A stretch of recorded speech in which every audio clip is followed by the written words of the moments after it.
जिन्हें इब्राहिम ने मांगा उन्हें मोहम्मद कहते हैं और जिन्हें मोहम्मद ने मांगा उन्हें उमर बिन खत्ताब कहते हैं।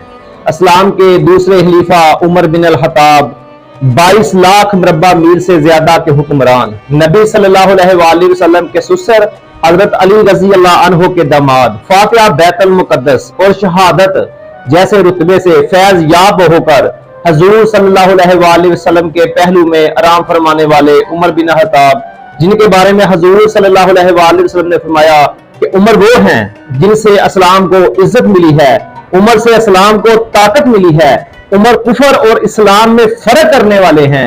उमर की शान ऐसी है कि मेरे उमर को देखकर शैतान 40 गलियां दूर भागता है। और वो उमर जिन्होंने इस्लाम की राह में लाजवाब कुर्बानियां पेश की।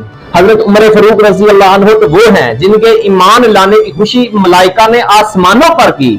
जैसा कि इब्ने माजा में ये हदीस मौजूद है कि हज़रत अब्दुल्ला इब्ने अब्बास रजी अल्लाह अन्हु से रवायत है कि ए मोहम्मद, अहले इस्लाम ने उमर के ईमान लाने की खुशी तो आसमान पर मलाइका ने भी खुशी की है।